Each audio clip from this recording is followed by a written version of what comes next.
video, I'm going to be showing you how I installed the countertops for my renter-friendly kitchen makeover. In this video, I'm going to go into detail of how I installed the countertops as well as made it continue to the backsplash. I wanted something that was a bit more minimal, and I wanted it to be a bit more cohesive straight across and let the cabinets speak for themselves. So that's why I went for this way instead of actually adding tile to the backsplash. So if you want to know how I did this, continue watching.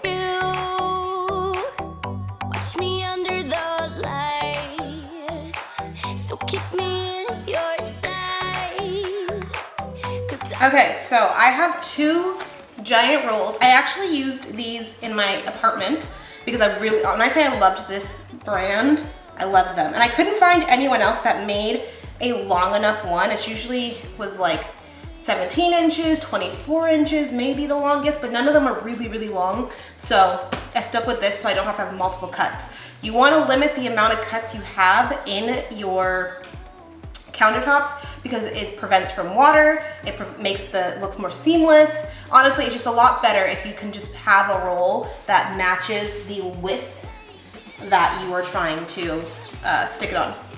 So I bought two because I didn't know if I was gonna need some for the back there. Originally, I wanted to do this, and I ended up changing my mind. I was like, ooh, this would be really nice to put on my countertops. But I'm actually gonna use this on my fireplace instead. I'll come a little closer so you can see it. It's a bit more of a bolder, darker pattern. But again, it wasn't long enough to hit the width. So we're sticking with this. They accidentally did send me the wrong roll. They gave me a matte and they gave me a high gloss. Normally I use high gloss because I feel like all stains come off of it. I'm going to use the matte because they said to return it, but like, that's just so much effort and it takes so long for it to come in the mail. Like it doesn't come next day. I don't know how long it took, but it took long. Okay. I think what I'm gonna do, I think I like the way the matte looks a little bit more realistic. Like it already looks real, but I think it looks a bit more real than the other, than the high gloss. So I'm gonna test it out on my kitchen island, the matte one. And then we're gonna put the high gloss back there because I feel like that's where I do most of my cooking. So yes, first thing you need to do, get your roll. We got it. Then you're gonna want an X-Acto knife or a blade. You can use painter's tape to hold it down if you need it to as you're measuring. You're also going to need a measuring tape and a scraper you don't need this one specifically. You can just use a credit card in general. But since I'm doing YouTube, I'm trying to take it more seriously, I bought the actual tool instead of just using what's in my house. But the way DIY works is you can use what's in your house. So remember that. You don't need to buy the fancy gadgets. You can save your money. So I'm gonna move all these ones that are unnecessary away. This is my favorite contact paper for countertops. It looks the most realistic and stone-like, and so this is what we're going to be using. I picked a high gloss for the counters. They did mess up and give me high and matte, but that's fine. Now, we're going to start off by measuring out the island. You want to make sure you even get the lips of the island because those are also going to count because you want to make sure you have an extra access cut to tuck underneath. What I did is tape it to the bottom so I'm able to actually see the lines, and then I scored it and used the straight lines to actually cut it out to make sure it was all straight. You want to figure out, now that you have it measured out, which side you want the veins to go, if they're going straight, if they're going around. Like, make sure before you even start this that your countertops are clean. So I'm just spreading it out just to make sure to see, like, because it's usually rolled, I can't tell what side I like better. Find that this end rolls up because you actually will make it easier for you to work in sections. Once everything is cleaned off, what you want to do is make sure you have on hand your smoother and your X-Acto knife, a sharp X-Acto knife, because you're going to need it once we get towards the sink.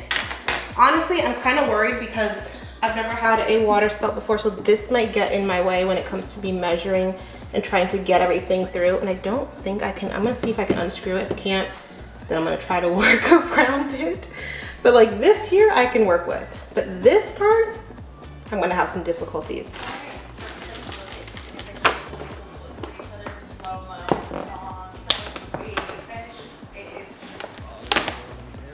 Once everything's lined up to where I think it should be, I'm hoping, because my kitchen counter also, there's so many problems, but it curves. So I have to make sure that I don't have it too far down or it's not going to line up. And then I'm screwed. Take my little spoolie card thingy, ooh, going over the edges, and just rub it out.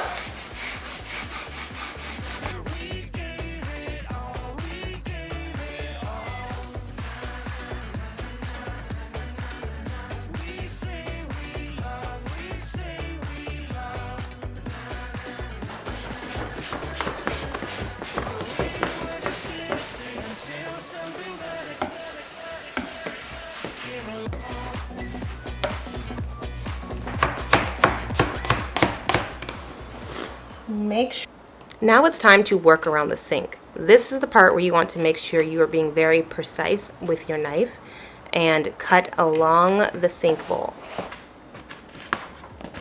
Down the middle. Okay. Opening that up. See, look at that. Possible. So these slits are going to make it more bendy. And we're going to cut this piece off. And just to make our life easy, we're going to cut these pieces off. Down. And we're going to need to cut more again afterwards, but this is just for now. Need another one over here. So we're going to cut away so we can just see.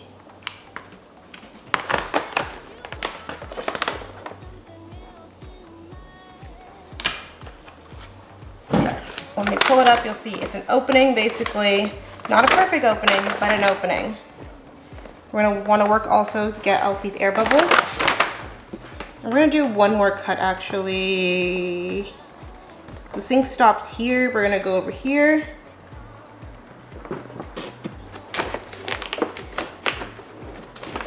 As we're doing that, I'm also going to make my life easy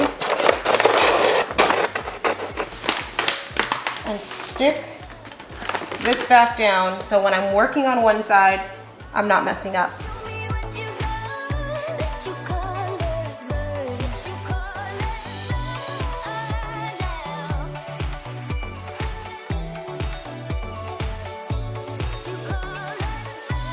Something else you could do to make sure you're not going to make a mistake and overcut is measure. Always measure. So my sink is 31 inches. So that means I do not want to cut anything bigger than 31 inches or bigger than 20.5 inches. So I can save myself the time of just hack jobbing it. Like if you don't have a tape measure, you can do what I did. Or if you do, basically I'm going to measure this out and I'm going to cut up to there. Just that's as comfortable as I feel cutting up to before I keep moving. So just cut there. Cut a bit more of the side. So I said 20.5. We're here. So I've cut an 18 so far. And I'm just gonna roll this out.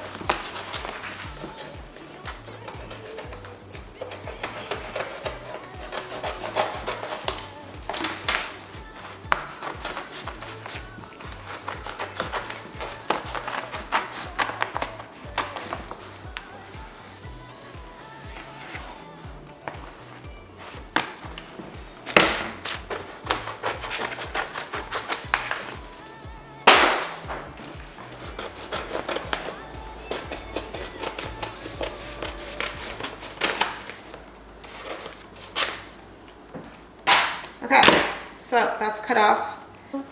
But look at that. I made my life so much more easy where I can now fit over the faucet, fit over the sink. I can actually cut a couple more inches off there and a couple more inches off of here. The goal is to undercut, not overcut. So that is what we're doing here. And it leaves a bit of a lip that you're going to then take a knife and cut off the excess. This way here, it gives you the cleanest look possible without having a bunch of jagged edges and connecting a bunch of seams. Because most countertops, you don't have that many seams. So that's what we're trying to do, is emulate normal, natural stone.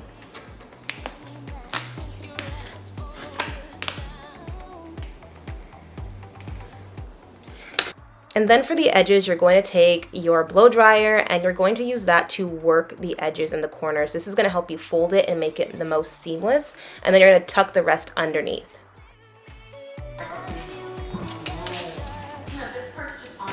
And then we're going to continue the same steps on the back counter. So I'm going to measure out how much do I need and make sure everything is correct, and make sure again you get that lip on the side because that counts too.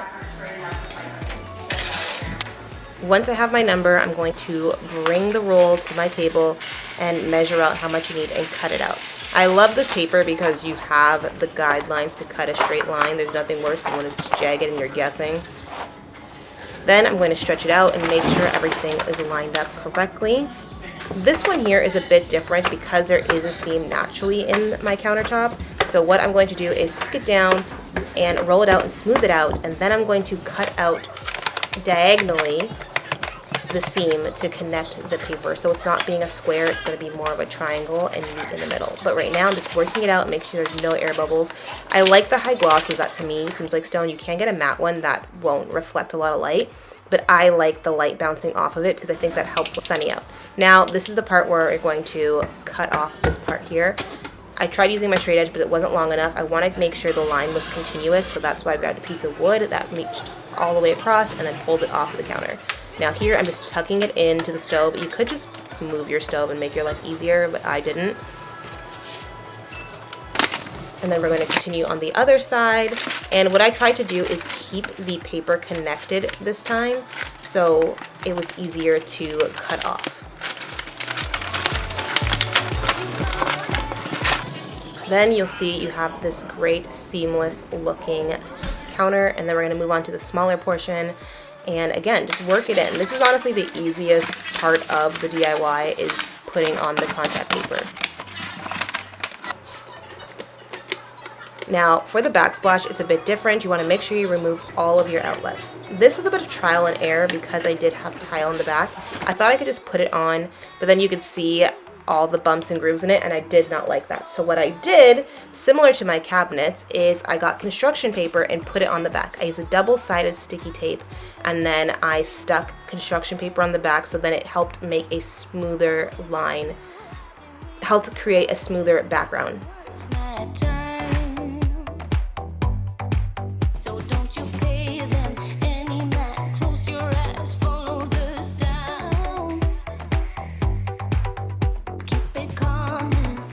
This was the best way I could think of to help make it look seamless without putting too many things on it. And if I just put two types of wallpaper on, you still see the bubbles. This way here, it created a flat surface and easy to work with and peel it off afterwards when you're moving. Now we're going to cut out the outlets. Please be careful, make sure you're feeling where it is. Usually you can see the outline of it. Do not stick your knife into the outlet. If you are someone that's clumsy, I would suggest just turning off the power completely so you do not cause any accidents.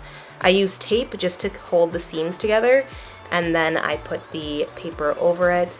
And then once I got to the lip of the back countertop, that is when I got my blow dryer and helped work it down and helped it mold into the groove to make it more seamless as well. Your blow dryer, your X-Acto knife, and your flat tool is going to be your biggest help here. I'm using actually a card here because I felt it was more thinner and is able to really cut into the corners.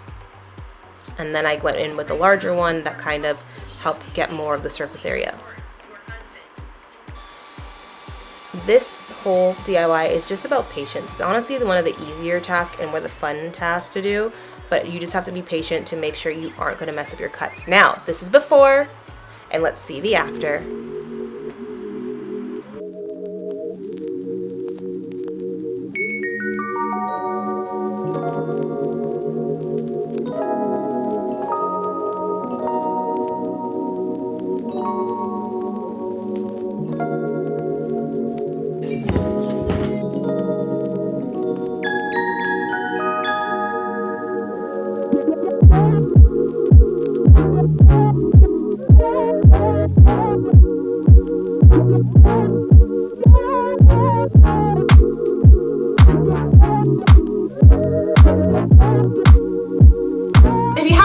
Makeover video, definitely go check that out on my channel or check in the description box. I also want to hear what you guys' thoughts on the kitchen and any tips or tricks that you guys have tried or if you're going to try it. I love having Discord with you guys in the comment section down below. So like, comment, and subscribe, and I'll see you guys next time. Bye, lovelies.